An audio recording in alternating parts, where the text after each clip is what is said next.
makan, tapi juga tentang bagaimana semuanya diproses. Sistem jaminan halal, menjaga halal dari awal hingga akhir. Baik, di sini dengan saya Perdana Silahi. Di sini kita akan membahas mengenai materi sistem jaminan halal. Di sini saya akan menjelaskannya dengan secara spesifik dan juga secara rinci. Jadi teman-teman harus tonton sampai habis hingga video ini berakhir agar teman-teman mendapatkan poin dari penjelasan saya. Yang pertama, kita harus mengetahui sistem jaminan halal itu apa. Sistem jaminan halal itu adalah bisa dikatakan dengan adalah sistem pengaman dari sebuah makanan atau produk. Ini masuk sistem pengaman di sini, yaitu berarti produk tersebut sudah halal dan terverifikasi kehalalannya dengan verifikasi kehalalannya. Juga dengan kualitas mutu ataupun kualitas halal dari produk tersebut juga sudah dipantau dan sudah dipastikan. Kualitas halal yang dimaksud ataupun mutu dari produk tersebut itu sudah memenuhi dengan syariat Islam, karena sistem jaminan halal ini berpacu pada keagamaan ataupun keagamaan Islam. Maka dari itu pentingnya sistem jaminan halal ini yaitu untuk melindungi konsumen, terutama konsumen yang beragama Muslim, agar dapat mengkonsumsi makanan dengan aman sesuai dengan syariat Islam. Ini mana sebenarnya sistem jaminan halal ini mirip-mirip dengan aturan sistem mutu pangan lainnya, seperti ada ISO 9001. Itu juga menjelaskan mengenai mutu dari makanan juga, dan juga ada HACCP atau Hazard Analysis Control Point. Itu juga mengatur mengenai kualitas atau mutu dari sebuah produk makanan. Itu sebenarnya mirip-mirip, tetapi SJH ini lebih ke arah tentang syariat Islam. Jadi SJH ini adalah versi aturan regulasi tentang syariat Islam tadi, di mana sistem jaminan halal ini memantau dari awal hingga akhir proses produksi dari sebuah produk itu akan dipantau semua, dan menilai dan melihat dan memastikan juga bahwa kehalalan tersebut hingga akhir, hingga ke tangan konsumen. Ini bukan berarti di satu titik saja, teman-teman. Jadi sistem jaminan ataupun kehalalan dari produk tersebut itu dipantau dari awal sekali, itu dari bahan tersebut dari mana didapat dan bagaimana bahan tersebut diproses, seperti itu. Jadi asal usul dan cara pengolahan bahan tersebut juga harus diketahui secara persis dan memenuhi aturan yang sudah ada. Jadi dari bahannya dari mana, terus kemudian pengolahan dari produk tersebut juga ada sertifikasi ataupun aturannya yang ada, terus kemudian ada bagaimana penyimpanannya dan bagaimana distribusinya ke konsumen. Selain dari situ juga ada beberapa hal titik kritis yang dalam proses produksi itu, seperti alat dan bahan yang digunakan itu juga harus terstandarisasi dengan halal. Kemudian ada cara-cara pemrosesannya, serta juga sudah yang seperti saya bilang tadi, itu juga seperti cara penyampaian dan penyimpanan dari produk tersebut. Makanya dari itu sistem jaminan halal itu menerapkan sistem dan aturan dari seluruh keprosesan ataupun seluruh tahapan dari pembuatan sebuah produk ataupun makanan. Maka dari itu sistem jaminan halal ini jika sudah diterapkan dengan baik, maka dipastikan bahwasannya seluruh konsumen ataupun konsumen yang terutama yang beragama Muslim itu sudah pastikan aman untuk mengkonsumsi makanan tersebut. Nah, kenapa sih kita harus mematuhi ataupun mengetahui, serta juga sebagai pelaku usaha kita harus menerapkan sistem jaminan halal ini. Selain dari aspek lainnya, ada juga tentang dasar hukumnya. Jadi SDH ini sudah ada dasar hukumnya, itu ada di Undang-Undang Nomor 33 tahun 2014. Jadi di situ sudah diatur tentang mekanisme sertifikasi halal, dan juga di situ juga dibahas mengenai regulasi-regulasi yang ada mengenai kehalalan sebuah produk. Jadi sistem jaminan halal ini bukan hal yang umum lagi, karena sudah diatur dan didukung oleh negara. Karena Sistem jaminan halal ini juga penting bukan hanya untuk orang muslim saja, tetapi semua orang dan semua konsumen juga eh, harus mengetahui kehalalan dari sebuah produk tersebut, karena itu sudah terpantau dari mutunya, itu juga pasti dinilai. Kemudian untuk kita mengajukan ataupun untuk kita memperoleh sertifikasi halal, ada beberapa lembaga yang harus kita pertama itu ada BPJPH, itu adalah sebuah kantor ataupun tempat administrasi kita untuk memperoleh sertifikasi halal tersebut. Terus kemudian ada LPH. LPH ini berperan sebagai auditor dalam memeriksa ataupun menginspeksi usaha kita apakah layak atau tidaknya. Terus kemudian ada MUI, ini mana inilah badan tertinggi dalam menetapkan keputusan bahwasannya usaha kita layak atau tidak untuk memperoleh sertifikasi halal tersebut. Gimana sih kira-kira tahapan prosedur dan cara memperoleh sertifikasi halal ini? Ada beberapa hal poin ataupun ada beberapa hal tahapan yang umum dilakukan untuk memperoleh sertifikasi halal. Yang pertama itu ada di bagian pembuatan atau penentuan sistem atau pembuatan sistem jaminan halal dalam usaha kita ini.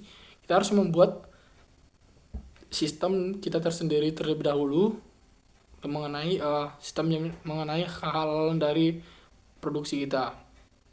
Kemudian setelah itu pelaku usaha mengajukan sertifikasi halal, kemudian akan diaudit. Setelah diaudit akan diperiksa lagi kehalalannya. Setelah diperiksa itu biasanya langsung menunggu pengumuman ditetapkan kehalalannya produk kita halal atau tidak. Itu biasanya setahu saya yang sudah pernah saya tanyakan kepada teman-teman ataupun rekan saya yang sudah pernah mengajukan kehalalan pada sebuah produk, itu biasanya memakan waktu 21 hari hingga pun 21 hari biasanya, tetapi bisa juga kalau itu biasanya sampai sebulan prosedur pengajuan halalnya.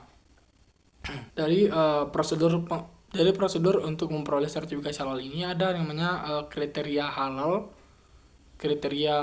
dan juga manual halal. Yang di sini yang pertama saya ingin bahas adalah kriteria halal atau kriteria SDH. Ini seperti syarat minimum untuk kita memperoleh sertifikasi halal, yang dimana syarat minimum ini harus kita penuhi terlebih dahulu agar bisa dipastikan ataupun bisa ditentukan kita layak memperoleh sertifikasi halal atau tidak. Dimana yang pertama itu adalah aturan tertulis mengenai halal di dalam usaha tersebut. Hal itu harus ada tetap dibuat dalam aturan tertulis. Kemudian ada tim halalnya, di mana tim halal ini akan ada dalam proses produksinya dan juga ini akan berada di proses produksinya, terus akan memantau kehalalannya bagaimana.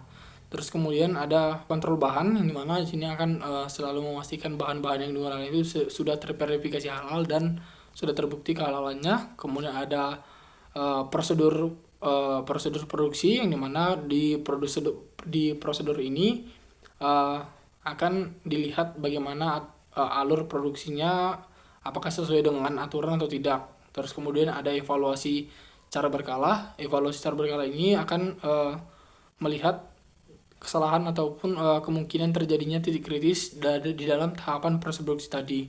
Jadi di setiap evaluasi secara berkala ini akan ditentukan dan akan dibahas apa saja permasalahan yang dihadapi, dan akan selalu dievaluasi hingga meminimalisir kesalahan yang akan mungkin terjadi. Maka dari itu adalah kriteria minimum dari SDH agar kita dapat menjalankan SDH dengan baik dan juga memperoleh sertifikasi halal. Kemudian ada yang namanya dengan manual halal. Manual halal ini bisa dikatakan juga sebagai buku perusahaan, tapi buku perusahaan yang masuk di sini adalah buku yang membahas tentang kehalalan dari usaha tersebut, terutama pada produknya. Nah, dari manual halal ini itu ada banyak sekali dalam buku manual halal ini banyak sekali mengenai dibahas mengenai tentang alur proses produksinya bagaimana, ada bahan-bahan yang digunakan, apakah tersertifikasi halal atau tidak, kemudian mengenai alur produksinya, terus kemudian ada itu di situ juga ada dengan nama perusahaannya, terus kemudian ada siapa yang bertanggung jawab pada kehalalan dari sebuah produk tersebut, terus kemudian ada alur produksinya. Di situ adalah dalam buku tersebut semua dibahas dan dicatat dengan baik dan disusun dengan baik. Terus kemudian ada prosedur titik kritis dan jenis bahan. Jenis bahannya secara umum ada dua, yaitu nabati dan hewani. Yang dimana yang pertama itu ada nabati.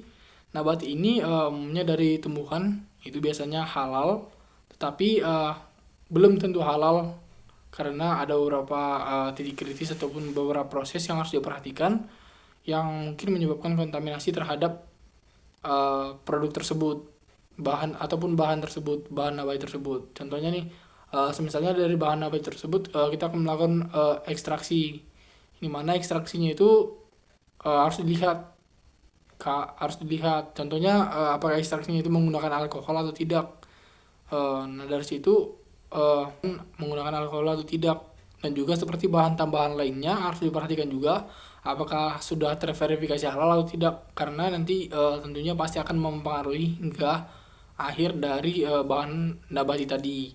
Kemudian ada bahan hewani, yang dimana bahan hewani ini adalah bahan yang paling banyak titik krusialnya dan yang paling sensitif lah bisa dibilang dari dua jenis bahan ini, karena di bahan hewani ini itu di agama syariat Islam itu ada aturan, sudah ada ditetapkan jenis hewannya, beberapa jenis hewan itu halal dan non halal seperti itu, dimana dari jenis hewan juga harus diperhatikan. Setelah jenis hewan, contohnya kita sudah dipastikan bahwa sapi adalah hewan yang halal, tapi apakah produk atau daging sapi ini sudah pasti halal di akhirnya? Itu juga belum tentu teman-teman, karena ada proses-prosesnya, rangkaian proses dalam pengolahan sapi tadi.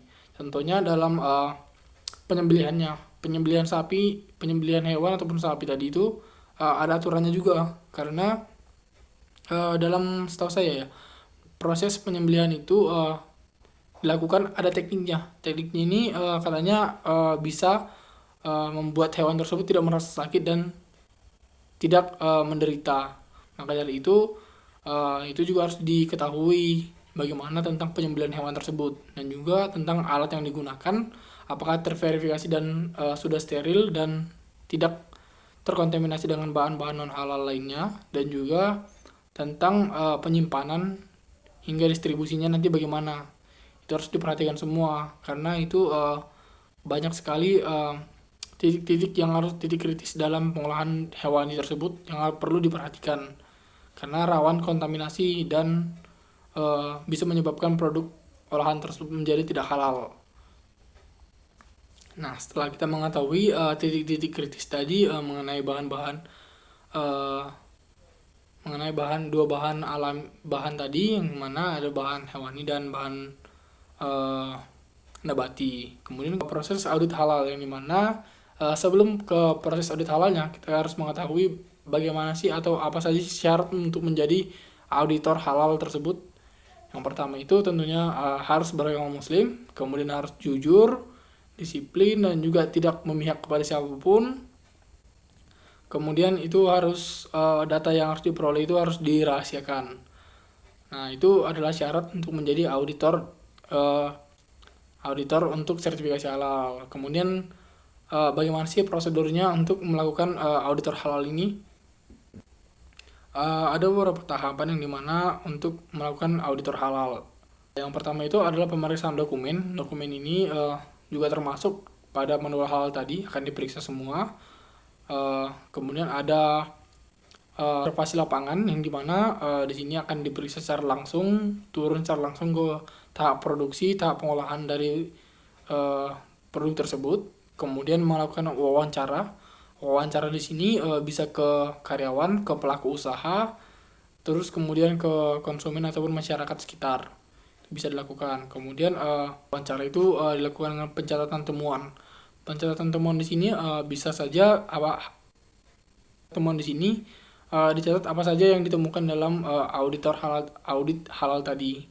Keseluruhan akan dicatat dan disusun dalam bentuk laporan. Nah, itu adalah penjelasan saya secara umum dan secara spesifik mengenai sistem jaminan halal. Mungkin teman-teman bertanya-tanya nih, kenapa sih semua orang harus tahu sistem jaminan halal itu seperti apa? Terutama yang non muslim, kenapa harus tahu juga seperti itu kan? Sebenarnya ini sudah saya jelaskan di awal video tadi, tapi saya ingin menjelaskan lagi secara spesifik alasan saya mengenai mengapa saya belajar sistem jaminan halal. Karena saya juga non muslim, tetapi menurut saya mengetahui sistem jaminan halal itu penting karena kita berada di Indonesia, yang dimana Indonesia adalah negara mayoritas beragama Islam, yang dimana kita harus mengetahui dan harus menjaga konsumen agar konsumen aman dalam mengkonsumsi makanan yang kita berikan sebagai pelaku usaha ya. Jadi sebagai pelaku usaha kita harus menerapkan sistem jaminan halal dan mengetahui apa itu sistem jaminan halal. Walaupun kita yang non muslim tidak bisa menjadi auditor halal ataupun pemeran